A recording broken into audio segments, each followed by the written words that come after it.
Hello viewers, welcome to Filmy Craft. நான் உங்கள் அருண். இந்த எபிசோடு நம்ம பார்க்க போகிற படம் 2024 ஒரு தாய்வானியஸ் ஹாரர் காமெடி படமாக வெளியான டெட் டேலண்ட்ஸ் சொசைட்டி. இப்போ இந்த படத்துடைய கதை என்ன அப்படிங்கிறத லைட்டாக இங்கே நம்ம பார்த்துடலாம்.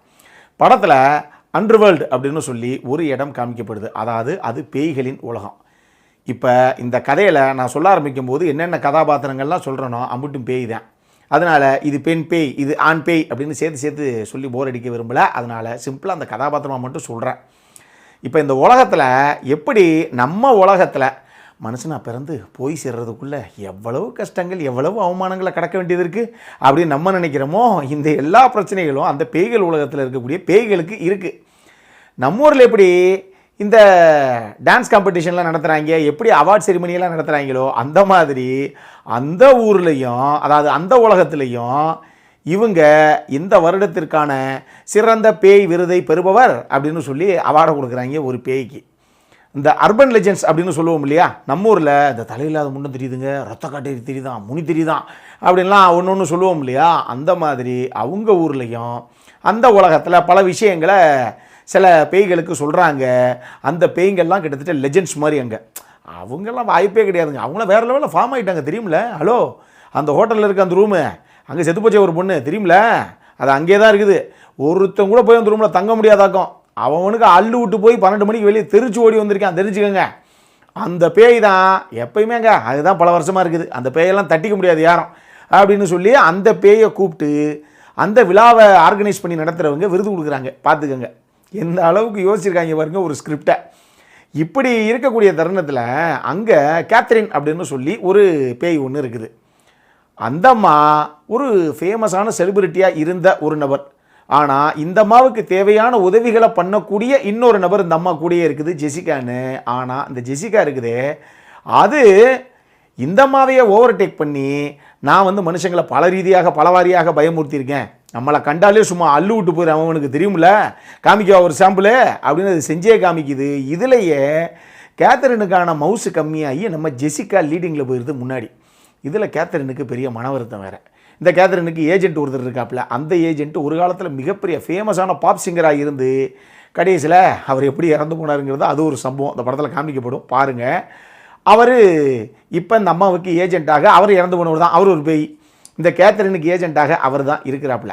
இப்போ இந்த காரணத்தினாலே, அதாவது என் கூட இருந்துக்கிட்டு எனக்கு ஹெல்ப் பண்ணுற மாதிரி பண்ணி கடைசியில் என்னையே தாண்டி போய் இப்போ நீ ரொம்ப ஃபேமஸ் ஆகிட்டல, நீ தான் பெரிய பேயா, அப்போ அவார்டை போனோட்ட நீ வாங்கிட்ட, இரு உன்னை நான் வச்சு செய்கிறேன் அப்படின்னு இந்த கேத்தரினுக்கு இந்த ஜெசிகா மேலே பயங்கர காண்டு. இப்படி இருக்கக்கூடிய தருணத்தில் தான் அங்கே ரூக்கி அப்படின்னு சொல்லி ஃப்ரெஷ்ஷாக செத்து போய் ஒரு பொண்ணு ஒன்று அங்கே சேருது பேயா. இப்போ அந்த பொண்ணை இதே மாதிரி நம்மளும் சரி அவ்வளோதான், பூலோகத்தில் தான் எதையும் நம்ம ஃபேமஸாக வாழ முடியல, சாதிக்க முடியல, இங்கேயாவது சாதிச்சு காட்டுவோம் அப்படின்னு அங்கே நடக்கக்கூடிய ஒரு விஷயத்தில் அந்த ரூக்கி பார்ட்டிசிபேட் பண்ணி நான் அதில் நம்பர் 1 பொசிஷனுக்கு வர்றேன் அப்படின்னு முயற்சி பண்ணால் அதை கூப்பிட்டு கலாச்சி விட்டுறாங்க. இங்கே பாருங்கள் நீங்கள் எப்படி செத்து போனீங்க அப்படின்னு அதுக்கு கேட்குறாங்க. நான் என்னை கொலை பண்ணிட்டாங்க அப்படிங்குது. கொலை பண்ணிட்டாங்களா? பார்த்தா அப்படி தெரியலையே, அதுக்கான சாத்தியக்கூறுகள் எதுவுமே உங்கள் உடம்புல இல்லையே அப்படின்னு அந்த விழாவை ஆங்கர் பண்ணுற அந்த பேயை கலாச்சி விடுது இந்த அம்மாவை. இப்படி இருக்க தருணத்தில் இந்த அம்மா கொஞ்சம் எங்களுக்கு இல்லை கொலையெல்லாம் பண்ணலை, ஆக்சிடெண்ட்டில் தான் இறந்துட்டேன் நான் அப்படிங்குது. இப்படி ஒரு கதாபாத்திரம், அதாவது அந்த அம்மா எப்படி செத்து போச்சுன்னே அந்த அம்மாவுக்கு ஞாபகம் இல்லை, அப்படி ஒரு பேய் அங்கே சேருது. ஆனால் இந்த ரூக்கிக்கு திடீர்னு அந்த அம்மாவுடைய உடம்பு அப்படியே லைட்டாக கிளிச் ஆகுது. இன்னும் ஒரு 30 நாளைக்குள்ளே இந்த அம்மா செய்ய வேண்டிய ஒரு முக்கியமான விஷயம் இருக்குது. அதை செய்யலை அப்படின்னா அதுக்கப்புறம் பேய் உலகத்திலேயே கூட இந்த அம்மாவால் வசிக்க முடியாது, இந்த அம்மாவுடைய லைஃபு செத்ததுக்கப்புறமே மிகப்பெரிய ரிஸ்கில் தான் இருக்குது அப்படிங்கிறத அப்போ தான் அந்த ரூக்கி புரிஞ்சுக்குது. இப்போ இந்த ரூக்கி தனியாக இது எப்படியாவது நம்ம செஞ்சு முடிக்கணும் அப்படிங்கிற நிலைமையில் இருக்க தருணத்தில் பரவாயில்ல நாங்களே சேர்ந்து உனக்கு ஹெல்ப் பண்ணுறோம், சேர்ந்தே வண்டி எழுப்போம் வாங்க அப்படின்னு இந்த மீதி இருக்கக்கூடிய எல்லா பேய்களும் சேர்ந்து இந்த அம்மாவுக்கு ஹெல்ப் பண்ண போக இதுக்கப்புறம் இந்த கதையில் என்ன தான் நடந்தது, இதுதான் இந்த படத்துடைய மொத்த கதையை. இந்த படத்தை பொறுத்தளவுக்கு ஸ்கிரிப்டாகவே எவ்வளவு வித்தியாசமான ஒரு ஸ்கிரிப்ட் எடுத்திருக்காங்க பார்த்துக்கோங்க. இதனால தான் இந்த படம் ஒர்க் அவுட் ஆச்சு. இந்த படம் கம்ப்ளீட்டாக அவுட் அண்ட் அவுட் ஒரு ஹாரர் காமெடி. ஆனால் இதில் ஒரு சில எமோஷனல் சீக்வன்ஸையும் அங்கங்கே வச்சுருந்தாங்க. அந்த எமோஷனல் சீக்வன்ஸையுமே ரொம்ப கன்வின்சிங்காக அவங்க போர்ட்ரே பண்ணியிருந்தாங்க அப்படின்னு தான் நான் சொல்லுவேன்.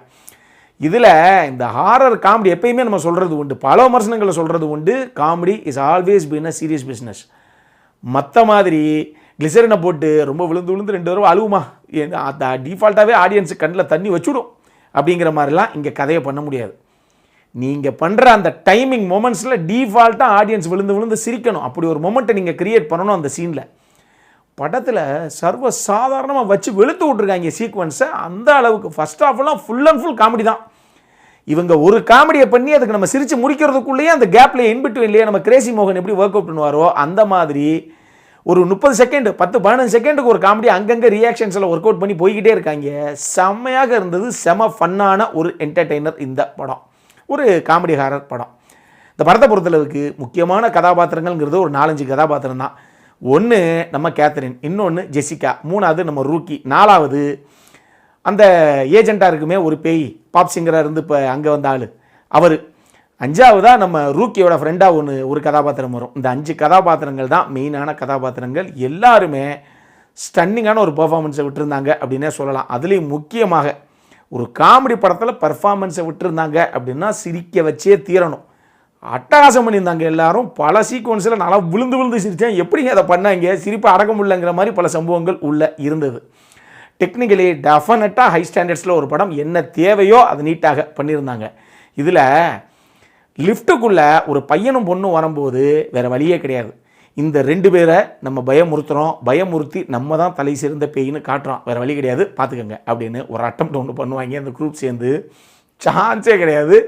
அதுலேயே அதை ஃபோன் பண்ணுற சீக்வன்ஸ் ஒன்று இருக்குது பாருங்கள். நீங்கள் படத்தை பார்த்துட்டு வந்து விமர்சனத்தை பாருங்கள், ஏன் நான் சிரிக்கிறேன்னு உங்களுக்கு தெரியும்.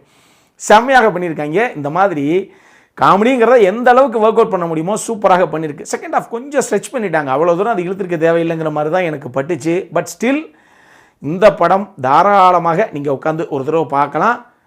என்டர்டெயின்மெண்ட் கேரண்டீடு, அதை மட்டும் நம்மளால் சொல்ல முடியும். அந்த மாதிரி ஒரு படம் இது.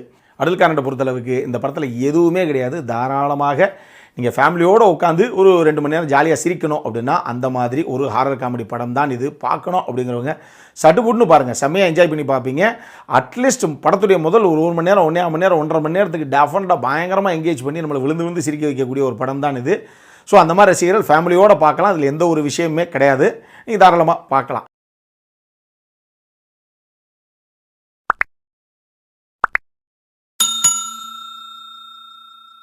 இதே மாதிரி இன்னொரு வீடியோவோட அடுத்த முறை உங்களை சந்திக்கிற வரைக்கும் இட்ஸ் அருண் சைனிங் ஆஃப்.